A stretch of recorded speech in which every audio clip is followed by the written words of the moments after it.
Shalom, selamat pagi Bapak, Ibu, dan Saudara sekalian.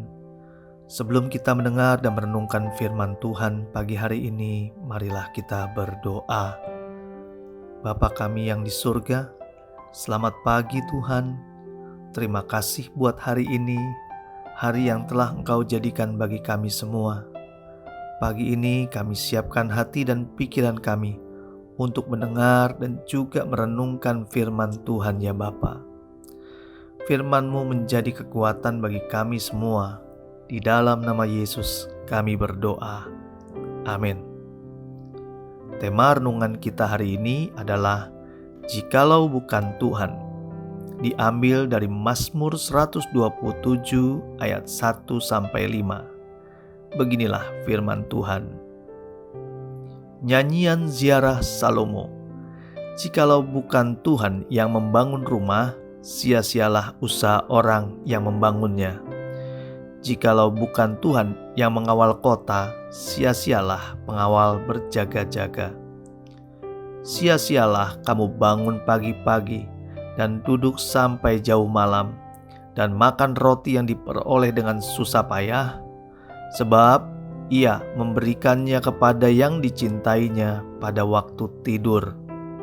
Sesungguhnya anak-anak lelaki adalah milik pusaka daripada Tuhan, dan buah kandungan adalah suatu upah. Seperti anak-anak panah di tangan pahlawan, demikianlah anak-anak pada masa muda. Berbahagialah orang yang telah membuat penuh tabung panahnya dengan semuanya itu. Ia tidak akan mendapat malu apabila ia berbicara dengan musuh-musuh di pintu gerbang. Saudara yang dikasihi Tuhan, seorang peselancar top wanita asal Brasil mencatatkan dirinya di Guinness World Records karena mampu menaklukkan ombak setinggi 22,4 meter di Praia do Norte, Nazaré, Portugal. Bagi peselancar, ombak adalah modal untuk mereka beraksi. Mereka berlomba-lomba untuk mencari ombak-ombak tertinggi di dunia untuk membuktikan kepiawaiannya. Resiko nyawa merupakan taruhan pastinya.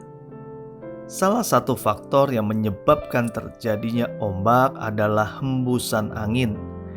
Di samping ada faktor lain juga, yaitu pasang surut laut yang terjadi akibat gaya tarik bulan dan matahari. Tapi perhatikan baik-baik, tanpa ombak, seorang peselancar top sekalipun, dengan papan selancar termahal di dunia sekalipun, tidak bisa berbuat apa-apa. Jadi, ombak adalah penentu utama keberhasilan si pelancar. Saudara yang dikasihi Tuhan, ombak dengan peselancar itu mengilustrasikan hidup kita dengan Tuhan. Kita nggak bisa berbuat apa-apa jika tanpa Tuhan. Keberhasilan kita jelas karena adanya Tuhan di dalam hidup kita. Tuhan yang berperan sebagai pemeran utama dalam hidup kita. Firman Tuhan di ayat pertama mengatakan, Jikalau bukan Tuhan yang membangun rumah, sia-sialah usaha orang yang membangunnya. Jikalau bukan Tuhan yang mengawal kota, sia-sialah pengawal berjaga-jaga. Hal ini mengingatkan, jika bukan Tuhan, pastinya hasilnya akan sia-sia. Jadi, kita wajib mengandalkan Tuhan, bukan mengandalkan kekuatan kita. Firman Tuhan di ayat 2 juga mengatakan, sia-sialah kamu bangun pagi-pagi dan duduk-duduk sampai jauh malam, dan makan roti yang diperoleh dengan susah payah, sebab Ia memberikannya kepada yang dicintainya pada waktu tidur. Hal ini mengingatkan kita agar menyadari berkat Tuhan adalah anugerah, bukan karena kekuatan kita, tetapi karena belas kasih Tuhan bagi kita. Ini semua kembali diingatkan semuanya bukan karena kita, tapi karena Tuhan ada di dalam hidup kita. Fokus kita adalah menjadi orang-orang yang dicintai Tuhan. yaitu orang-orang yang taat dan setia kepada perintah-Nya.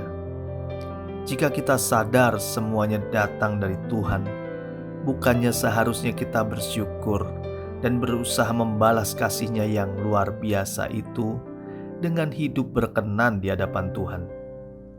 Ingat, jangan habiskan waktu kita sia-sia hanya untuk perkara dunia saja. Tuhan ingin kita membangun perkara-perkara rohani yang bernilai kekal. Kita harus mengupayakan untuk membangun perkara rohani apapun tantangannya. Bangun hubungan kita agar dekat dengan Tuhan, membaca dan merenungkan firman Tuhan setiap hari, agar kita bisa menjadi orang-orang yang dikasihi-Nya. Marilah kita berdoa.